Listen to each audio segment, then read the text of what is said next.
Hello everyone, this is Inconspicuous Bin and welcome to episode 15 of the Wigan Athletic Career Mode. So, for the first 10 minutes of this episode, or 10 or so minutes, it will be a post commentary. I do apologise for that. When I recorded the first part of this video, I recorded the audio but then didn't export it properly. It came out all garbled and horrible and it was an error on my end, so I'll do a post commentary instead.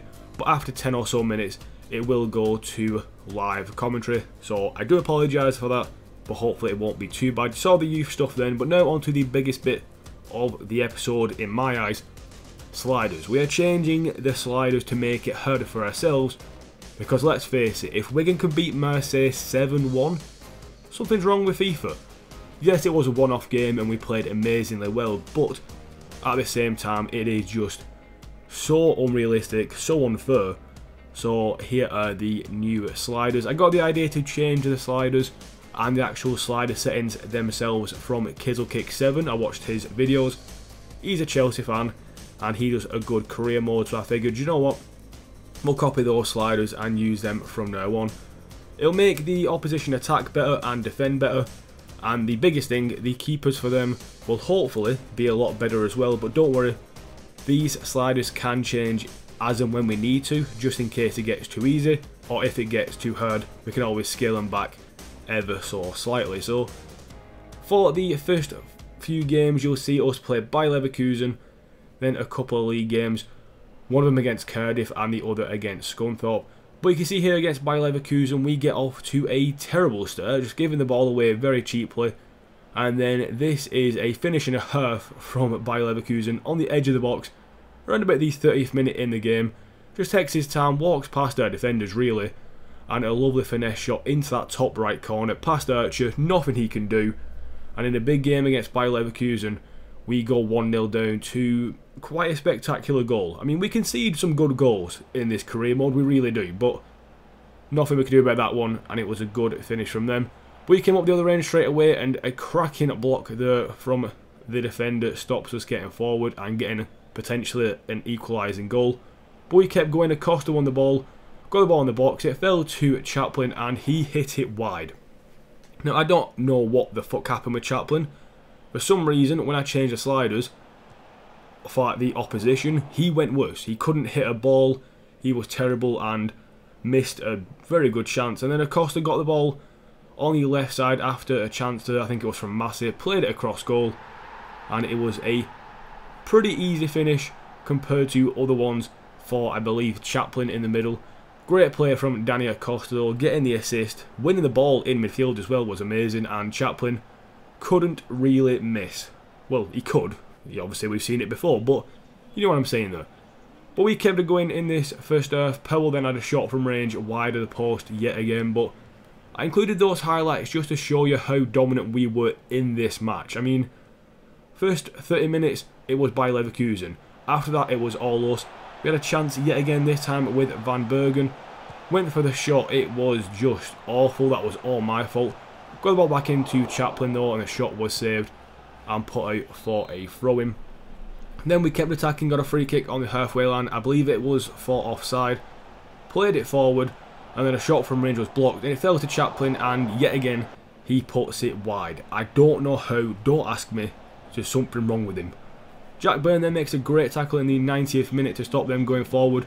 Falls back to him, and it would have been cruel if they scored that. Very, very cruel indeed. But luckily we get away with it, and the game ends 1-1. So against Bayer Leverkusen, to draw 1-1 isn't a terrible result. If anything, as a Wigan fan or any type of Wigan orientated person, you said that before the season starts, you're going to play Bayer Leverkusen at home and draw 1-1. You take it any day of the week, and that is what I've got to think about. A draw against Bayer Leverkusen isn't so bad. But then came a game against our League One rivals, so to speak, with Scunthorpe, and we started off very well. Great passing movement here, out on the right, played it back in the box with a shot, and then it came out to Grigg. Played it back in the box with a shot. It shows you how much I know about these highlights. Anyway, good shot, good save, and Grigg couldn't really miss him though. He really couldn't miss. I didn't even control him when he shot that. I didn't press circle or shoot, just shot himself, and we got ourselves a goal there. And We kept going forward, Boateng played it into Greg, a lovely turn, and he deserved a goal from that. Hitting the post, so unlucky from the Northern Irishman. And our dominance continued well into the first half, and a shot there by Van Bergen saved relatively easily by Jilks. Then the second half, we started as we finished the first on the attack, going forward. Van Bergen was a key player for us, getting the ball moving, a lovely passing move as well, and finished brilliantly by Gavin Massey. Nothing the keeper can do. Great team play. You see the pass here, watch the control here, just flicks it up, and then on his... So he flicks it up with his left foot and finishes it with his right. It's a brilliant goal. Matt Jilks, nothing he can do, and our dominance paying off with a 2-0 lead. But straight after we scored, the kick-off glitch came about once again. I'm not going to lie, our defending wasn't good enough, but they played it inside, and I believe it's Soriano in goal. What the fuck was that? It was wank. The ball came in, he just kind of fell over and went, nah, fuck it, not today. Can't be bothered today, I'm just going to just stand there and then fall on my arse. Terrible keeping.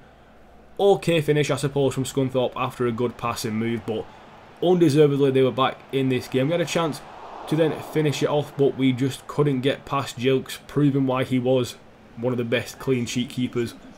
Clean sheet keepers? One of the best keepers, should I say, last season in League One. We kept going forward though. We was looking for that killer goal to just basically steal the game off. A shot deflected, almost going in past Jilks, but yet again, he made a save. By far the most saves from the keeper I've actually seen in FIFA, to be honest. Matt Jilks just saves quite a few. Don't know why, don't know how, but it was very frustrating. Then from the corner, whipped the ball in, tried to get a head on it, couldn't get one. It came out to Kolkol, who took a touch, then a shot. Well, what a shot that was. Just brilliant Kolkol ability there. Brilliant Kolkol ability, Christ. What a good saying you hear here. But the ball came to me, controlled it, took a touch, and that is going in. That is going in, no doubt about it, and Jilks saves his side from going 3-1 down. But in the end, none of that matters. We get the 3 points, and deservedly so. One shot on target for Scunthorpe. 9 for us, fucking 9 from 19. We dominated. But then after that, Kolkol had been sold to Forest. We accepted the deal before, and it's finally gone through. We needed to do it though. We need the money, and we need to like basically offload players who aren't going to play every game. So Kolkol, high ability, could get a bit of money for us, and that's what we did, and we got money for him. And we started off against Cardiff really well after that news, getting forward and going for a goal. I was thinking to myself, we need to put a good performance on. Last 2 games have been good, yes, but nothing amazing. Then that happens. Michael Jacobs, who by far has been the most inconsistent player in FIFA history for me. One game he's amazing, the next game he's utter shite, then he pulls out a shot like that. First time, right-footed strike against the Lee camp, hitting the post and going in. From the outside of the box as well, like on the edge of the box / outside the box. That is a fantastic finish by Michael Jacobs, putting us 1-0 up. Then we went down the left with Gilbert, and I had a shot again, and it went in again. Because, you know, you play games of FIFA, you have some amazing strikes, they don't go in. Then you score 2 within the space of like 10 minutes of each other. It's like buses. You wait ages for one, and then 2 come at once, and you think to yourself, fuck off, I don't need a bus, I'm walking. Strange, strange words coming out my mouth, but cracking finish from Gilbert and Jacobs, and that left me with a bit of a dilemma as who the fuck would get goal of the month, but we'll find out later on for that one. Another chance this time with Chaplin and Camp finally having a chance to make a save, and he makes it very well, thinking, you know, pointing to his defenders going, help me out please, and they didn't listen. They really didn't listen, because Dan Burn heads it down, and look at the space for Chaplin here. He has got almost like a 10-yard radius around him with no players. The keeper is the closest to him. He comes rushing out, obviously he needs to save it, and Chaplin gets a touch beyond him and makes it 3-0 within half an hour. And we just kept going and going and going in this game. We were in good form, we scored 2 cracking goals, almost scoring a 3rd cracking goal there. But Camp, yet again, making a save. He honestly kept his team in this. I know it sounds stupid at 3-0, but honestly, they were shocking Cardiff in defence. Kept going forward. This time it was Chaplin just holding up the ball, laid it off to Jack Byrne, played it through, and coming back onside was Massey. Camp couldn't do anything about this one, and it makes it 4-0. It makes it 4-0. We make it 4-0. Ball through from Byrne. I thought Massey was offside, but great footwork from him, by the way, to escape the defender, then put it under the keeper, made it 4-0. Game well and truly over at that point.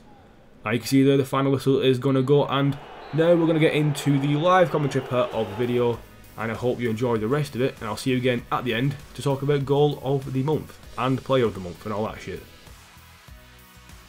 So a quick look at the table before our next game, and yes, we're doing well in second place, but I've actually looked through the games we have played, and from the bottom 11 sides we have played against 9 of those. The only teams we haven't played against in the bottom half are Preston and Bolton, so you know, we've had fairly easy games, but our next 2 in the league are going to be quite hard. Brighton after the Europa League game, but our next game will be against Sunderland, who are sitting in 5th place. We have a chance now with Jacobs from very close range. It's going to be probably too hard to get it up and over the wall, so I think I'm just going to aim for a small gap, put a bit of power on it, and it's straight at Rita in the end. No idea who this keeper is, by the way. Bad defending from me and Reece James there. Good defending by Dan Byrne though. Not as well from Jacobs, and it's going to fall to Catamol, who has finished it very well. First chance of the game for Sunderland, and it's in the back of the net. Our first chance from a free kick was not good.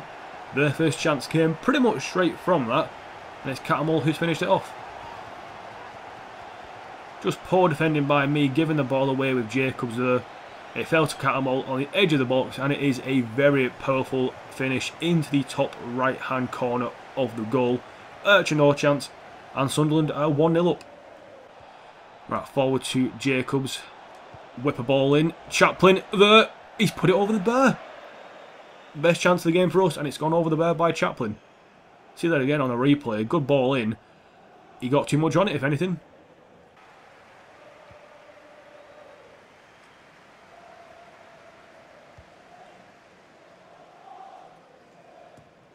I'm surprised if Reece James did win that, and Dos Santos, who has just come on, has almost put them 2 up. Last minutes of the game now, we've got Archer coming forward for the corner. We're going to try and, not even got past the first man. Back in, Byrne, oh that is just terrible, and if anything, it will be a second for them, but no, we've lost the game 1-0. It has been an awful game, should I say. Honestly, I can't even explain that game. Both sides performed terribly. They got the goal, we didn't. That is the only difference. The best chance of the game for us was Chaplin, and he headed it over the bar. Catamol in the end gets a winning goal, and yeah, came from a mistake by us. The only difference I think between these two sides was that one mistake. 1-0 to Sunderland, not good from us. And the stats show it was a very even game in terms of shots and shots on target. We had more possession, but possession means absolutely nothing. Tackles, 10 for us, 5 for them, 1 fell for them as well. And we were just a tiny bit better at passing than them, but the only stat that matters is that top 1, and we have lost our second game, and it's against a team in the top 5 or 6, I believe. But even more disappointing than the defeat is the injury to Alex Gilby, who has broken his toe and will be out for 2 months. Now, we didn't have to take off Gilby, he was playing on with a broken toe, which says a lot, but yeah, he's now out for 2 months. Not good at all, probably one of our best players this season. And our next game will only be 2 days after the Sunderland one, and it's against Panathinaikos, and for this one, we are using our second team because our first team is completely fucked. Luciano on the ball there, played it forward to Cabezas.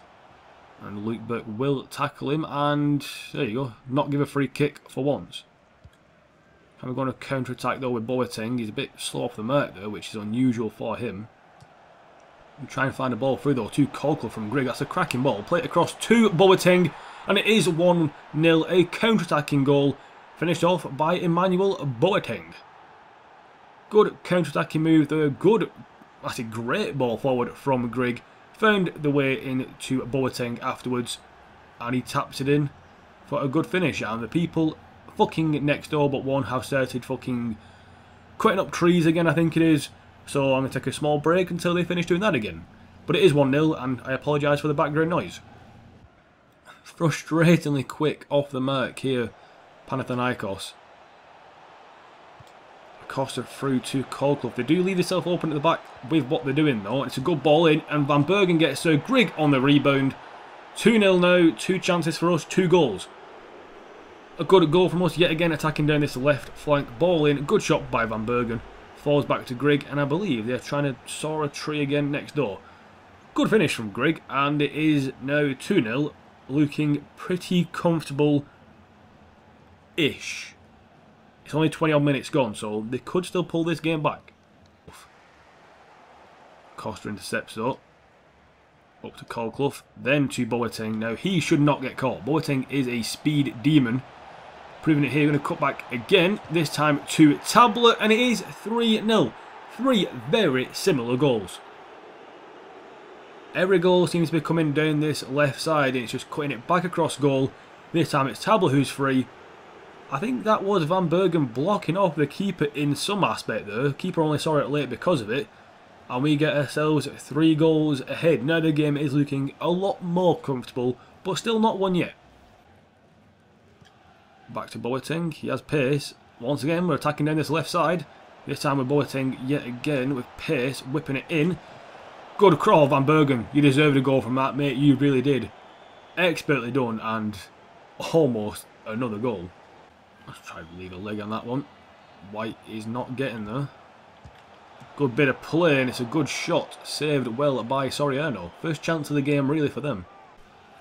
Up to Colclough, into Balou Tabler, back to Colclough.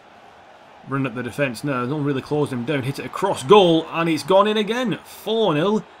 Once again, we're hitting them down our left side, and we're getting the goals. This one was a bit more fortunate than the first and the third one. The second one obviously was fortunate, but this one was just run at him, hit it with power, keeper couldn't deal with it.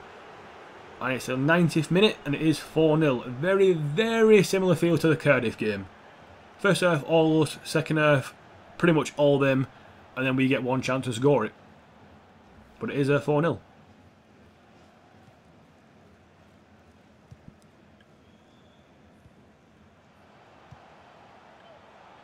Actually going to get a last minute chance here? Is it going to give me a last minute chance? Off the post. Wow, really? Really? Really? The games give them a goal. Okay, then 4-1. I was fully expecting the game just to be over. Why are you going celebrating for me? 1, I don't think it was you who scored it. I think it was Wakefield who got the final touch. And 2, that was straight from kick-off, and that was just ridiculous. The amount of things that went their way then was a bit unbelievable, but you know what? It is 4-1. I can't be too disappointed, but that shot there coming back to him, I think he actually did come back to the same guy as well, and then he finishes it well into the other corner, but I've got to question a lot of things there, and sorry, I know, you know, he's done well, made a few good saves, not amazing saves, but I'm questioning that goal there. 4-1.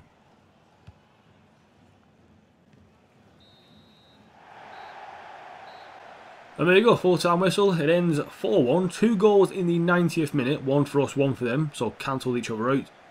Ends with a 3-goal lead. And more importantly, 3 points in the group. And depending on what Bayer Leverkusen do, it could be us two going through already. You can see from the match facts that actually, judged on those, Panathinaikos should have done better. But all their chances were from range. And the only one that actually went in was a double attempt that was quite lucky. So I think the stats flatter Panathinaikos there. We did really well down the left side, getting all our goals from that side. And in the end, it's 3 points in the group and a good performance from our second team. So after that match, we receive a transfer offer for Owen Evans, our third choice keeper from Forest Green. £175,000, and that is pretty much what I was expecting. If anything, it's a really good offer from the League 2 side. So we're going to accept this one. Let him go off and maybe sort out a contract with Forest Green, and then we'll bring in a keeper from the Youth Academy. But Owen Evans, potentially on his way back to a lower division. And after that last game in the Europa League, we have reached the halfway point. So a quick look at all the groups now. We've got Villarreal, Rubin Kazan and Brøndby all on 6 points in Group A, with Rio Ave losing every match. Group B, we've got Porto and Torino in the top 2, then Utrecht and Rapid Vienna. I believe it is between Porto, Torino and Utrecht for that one. Real Sociedad and Fenerbahce, the top 2 sides in their group, then Oostend and Lech Poznan. Again, I think it's between the top 3 sides. Group D, we've got Liverpool, who are running away with it. 9 points, 6 goals and 1 conceded in 3 games. Krasnodar are second, then Standard Liège and Brestois. I think Liverpool get 3 more points there, guaranteed to go through, so good for them. Similar situation in Group E, CSKA Moscow, then FC Sion, then Roma, then Chavez, but Roma not doing so well in the Europa League. Stark contrast to real life in the Champions League at the moment. Group F is Rosenborg and Saint Etienne, top 2 sides, and Valencia struggling there in 3rd, joint on points with Cork City. Fair play to them, I thought they would have no chance, and they're only 3 points behind 1st place. Tight group. Group G is Shakhtar Donetsk and Werder Bremen, top 2 sides, Copenhagen just behind and Vitesse struggling in last. Zenit St Petersburg in 1st and Gladbach 2nd in Group H. Rangers just a bit behind Gladbach and Midtjylland, doing terribly. Group I, our group, we've got us top, Leverkusen 2nd, then Guimarães and Panathinaikos. It is looking very good for us and Leverkusen. Probably going to get through to the next round after 1 more point, I believe. Group J, Everton on top with 9 points, looking very good. Again, stark contrast to real life where they are shite. Basel in 2nd, then Sturm Graz fighting for that 2nd place with PSV.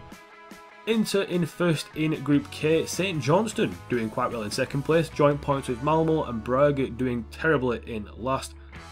So top of their group, but only just by 2 points. Basaksehir and Göteborg not far behind, then AZ just behind them by a point. And then that is it for the Europa League. And now into the final game of the episode versus league leaders Brighton and Hove Albion, or just Brighton if you're being normal. Going to be a very interesting game, this one. It's going to be difficult for us.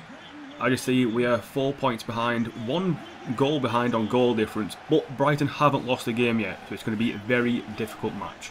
Been a positive start for Brighton, and we have been lacking a bit in the defensive area. Got a bit lucky with some tackles. Just got to stop the cross coming in. How has he managed to get a cross in there? And Solly Merch almost gets them a goal, and it would be a deserved one. And Massey now making a run. We've got Chaplin on the inside. Not made the best of runs, Chaplin, but we've got a man over. It is Nick Powell, who's put it wide. How have we missed that chance? Should have been 1-0. Reece James cutting across and couldn't get there. Mullenstein, who's playing as a cam, is dropping back further than Nick Powell, who's playing as a centre mid this game, and that is a fucking good pass in, and that is a good ball in, and that should have been 1-0. How has Ince missed that chance? That is just terrible. I think it's Rowan Ince. Yeah, you should be scoring that. It should be 1-0 to Brighton. Mullenstein, ball through to Nick Powell. He can get away from his man. He's not the quickest, but he's also got a bit of skill on him. James, not the ball at all. Looking inside to Massey, he passed it there. Mullenstein's in a bit of space. Lay it off. And again, that was a terrible pass, but it's come back to Chaplin. Oh, wow. Brighton. Is that Matty Ryan in goal? If it is, then that is just absolutely shocking. What was he doing here? Like, it was a terrible pass, but he came sliding out and pushed it back to Chaplin, who was running away. Controlled Chaplin, and then aimed it back on target. Not the best of finishes, but in the end, I think Duffy got taken out on the line, was it? From that angle by Matty Ryan, but it's 1-0 to us, and it's been a very backwards and forwards game. And we get the lucky break. It's a good ball back inside. It's a good tackle by Jackburn though. Can release Nick Powell now, who can probably find Mullenstein, who, if he makes a better run that is. Chaplin making a better run. Inside, and that is a penalty. What are you doing sliding in there, Duffy? That is just ridiculous. Absolutely ridiculous from Duffy. Giving away a penalty. Chaplin wins it. I don't know why Mullenstein's talking to him for. He wasn't even involved. I mean, there's no point. You have defenders covering you. Let him have a shot. And that is a bad defending, that. Chaplin will take the penalty. We're going to go top right, hopefully. Never mind, bottom right. It is a good penalty, but I did not aim there. Go and celebrate with the fans, Chaplin, lad. I was not aiming there. I was aiming top right every day of the week, and he's hit it bottom right. Watch it again here. Just run up for it. You see the players going that way. That is a good penalty, though. In the side netting, if keeper dived the right way, he might have had a small chance, but good penalty. Second goal for Chaplin. Well deserved for him. Not for us, but for him. Well flicked by James. Chaplin through to Massey. Good little touch. That is another penalty. That is another penalty. What are Brighton doing? They're shooting themselves in the foot. To be honest, we've not really got through on goal properly. We've got a goal for a penalty, we've got a goal for a mistake, and now another penalty. Massey won it this time. That is just, that's a red. That's not a yellow. That's straight through the back of the player in the box. That's a red card. And it's going to be Massey who takes it. That is just shocking. Shocking by the defender there. This time we're going to go left. Maybe a bit more central this time. Who knows? Nope, wide of the post. I can't take penalties for shit. Nathan Burns not going to win that, is he? How did he win that? Good little play by Turner and Massey linking up. Back to Chaplin who stayed onside. Chaplin run across goal and shooting her off the freaking bar. Still got a chance though. Mushamps can play it quickly to Massey. Never mind. Good defending by Solly Merch. Should be 3-0 up. Really should be.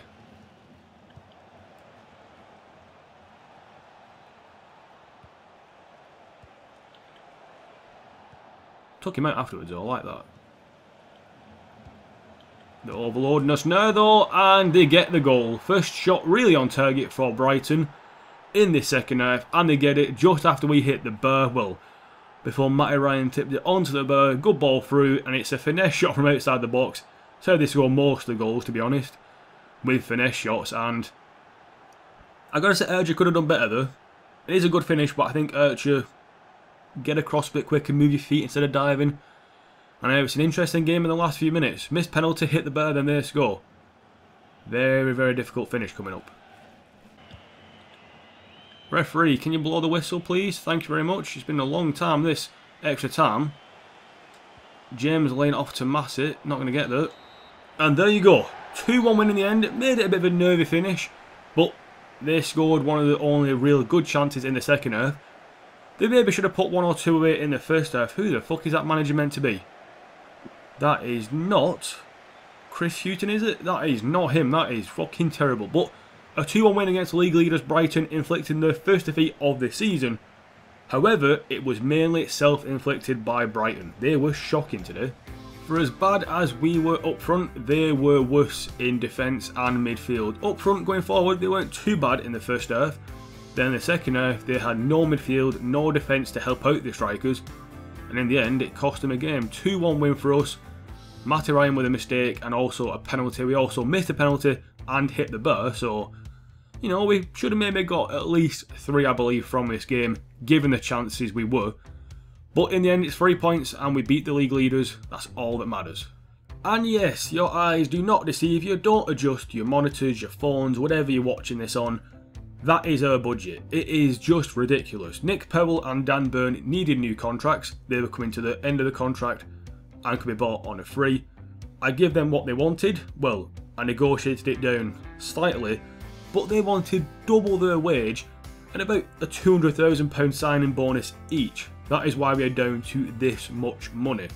Luckily, no other players are out of contract this year, but if the budget is going to be like this, we're going to have to sell maybe 1 or 2 players just to raise some funds, because this is diabolical.